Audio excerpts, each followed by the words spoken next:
And we begin with breaking news out of Ottawa. Federal Transport Minister Anita Anand has announced she will not enter the race to become the next leader of the Federal Liberal Party of Canada. And she's also saying she will not seek re-election as a Liberal MP. In a public statement, Anand said it is the right time for her to step away. She also thanked the Prime Minister for entrusting her with key cabinet portfolios and expressed gratitude for Canadians showing their support. Anand will stay on as Minister of Transport and Internal Trade until the next election. Well, for more on this, we're joined now by Lydia Miljan. She's a professor of political science at the University of Windsor. Lydia, good to see you again. Thanks for making time. My pleasure, Natasha. Lydia, I got to tell you, this one surprised a lot of us. Anita Anand, high-profile cabinet minister. Cabinet member. She's taken on a number of portfolios. She's, in many ways, I don't love the word fixer, but that's how she's been described, as someone who can just come in and get the job done, and had this highly competent, successful career before entering federal politics as a lawyer and as a professor. What do you make of her decision now to not only not seek the leadership, but to not run again in the next election? Yeah, it is quite a blow for the party. I mean, in some respects, she was seen as one of the top contenders that potentially could have been running as leader of the party. Certainly, that's a name that's been bandied about for quite some time. I mean, she got a real good name for herself during the COVID-19 pandemic. She was the minister in charge of procurement, the person responsible for getting all that PPE, for getting our vaccines. And then from that, she's gone from success to success within the Liberal government. And certainly the Prime Minister showed a lot of confidence in her, making her president of the Treasury Board. And then now with the recent cabinet shuffle, really strengthening her position. So it is a surprise that she's not running for leader. But I think more crucially, her choice to not run as a member of parliament, I think, is a big blow to the party, because you're getting an increasing number of MPs who are current sitting MPs, and there's an incumbent advantage. And if they're not running, it's going to be a really shallow field for those Liberals running in the next election, whoever the leader is going to be. I want to come back to all of those MPs, those Liberal MPs that are not running again, but let's talk about that a little bit later on in the discussion. I want to talk to you about another couple of high-profile cabinet members who are saying they've got other business to take care of, and they're not going to throw their names in the leadership race. Dominic, LeBlanc, Melanie, Joly, many of us thought those guys will put their names forward, and they're not. And each of them, and especially Joly, said, I already know I have a lot of support. People are going to back me if I go for the leadership race, but I have important work to do in my current portfolio. That's what LeBlanc said as well. Is that for real, or is this a strategic move to wait for better pastures for the Liberals? It's a tough one, because we know whoever the leader is going to be, they've got a daunting job in front of them. I mean, it's not going to be a cakewalk this next election, even just to hold on to the furniture. And so you've really got to ask yourself, do I want to risk losing my cabinet position in the short term? Because I think that that's one of the questions people will ask, is like, how can you run for leader and have these high profile positions? So they would have had to make a choice. And then what's the payoff? You'll just, in all likelihood, you'll be the member of an opposition party, not necessarily even official opposition. So, do you want to be known as the Kim Campbell of the Liberal Party, or equally, maybe the Michael Ignatieff of the Liberal Party? So that's a difficult choice to make, and I think that they're probably prudent in saying let the leadership race try to get some new blood. And the other thing is, a lot of the current cabinet ministers are highly associated with Justin Trudeau. So if his name is toxic, we know that the Conservatives and the NDP and the Bloc are going to taint all of them with the same brush. And so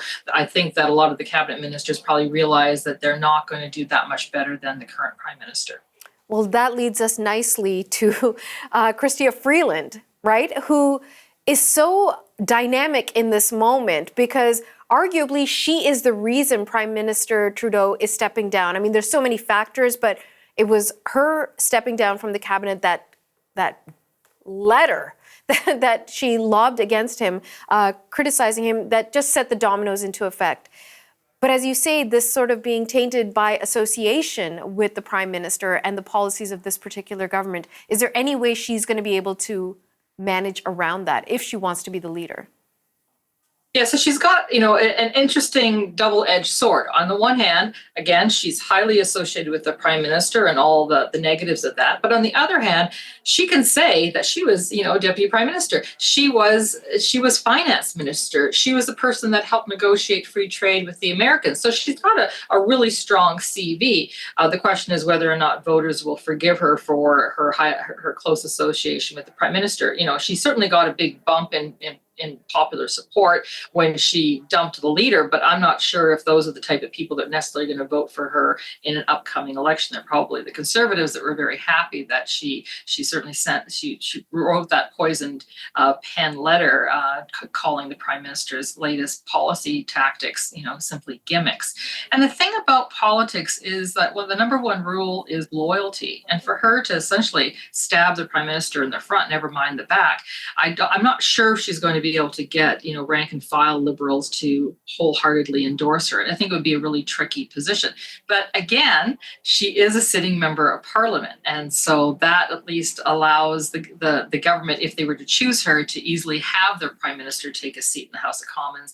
In contrast, if it was a Mark Carney or Christy Clark, while they're outsiders and not associated with the Prime Minister's brand, they would be vulnerable because they would not have a seat currently in the House.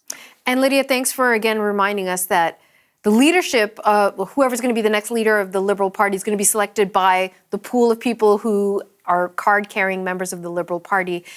And they might pick Freeland, but the general public in Canada might have a very different perspective of her. So all that needs to be taken into account. Just before we go, I do want to ask you about Mark Carney. Now, a CBC source has told us that the former Bank of Canada governor is going to step forward, put his name in the ring. And this is someone many of us anticipated is going to come forward. Now, he's, depending on your political point of view, is an outsider, but really the one who's been influencing a lot of the legislation, or at least the policies for the Liberal government. Where do you put his chances? Again, I think his chances are probably good within the party. I think that he does bring to them some gravitas. He brings them more to the center, I think, just his association of being an economist, being the governor of the Bank of Canada, having that sort of worldview. So on paper, he looks great for Liberals, and I think that they'd probably like to have that shift.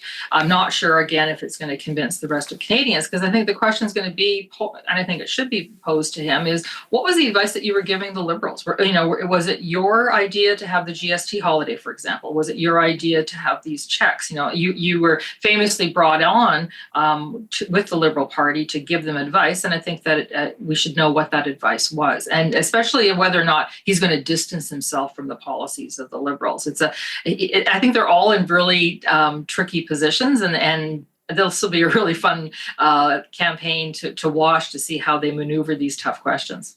Okay, I lied. I've got one more for you, Lydia, because I do want to return to this comment that you made earlier about all of these members of Parliament, whether they had aspirations of being leader or not. They're just saying, nah, I'm just not going to run in the next federal election. And much of that speaks to how poorly the Liberals are doing in the polls, and no one really wants to try and fight this uphill battle. So is there anything that could happen between now, the leadership race, and the next federal election that could turn things around for the Liberals and perhaps give them a big enough bump in the polls that they could beat the Conservatives? That is a huge uphill battle. So I think that we do need to disentangle this. I think that there's an excitement when you have a leadership race, and certainly the Liberals are getting a lot of attention. But it doesn't really matter who that leader is if they cannot get candidates on the ground. And I think Anita Anand's decision to not run for re-election for whatever it is. I mean, I looked at her riding, which is going to be actually split into two, and in both ridings, they're considered safe Conservative seats right now. That's with the sitting cabinet minister. So you've got to, I think that a lot of these MPs are going to say, do I want to have my career end with somebody voting me out, or do I want to choose the terms of my departure? And I think that a lot of them are going to choose the terms of their departure, which means that in all those ridings, the Liberals are actually not going to have an incumbent advantage. They're actually going to be the underdog, which makes it that much more difficult for whoever the leader is to pull this one off. Lydia Miljan, always good to speak with you. Thank you so much for your time. My pleasure, Natasha.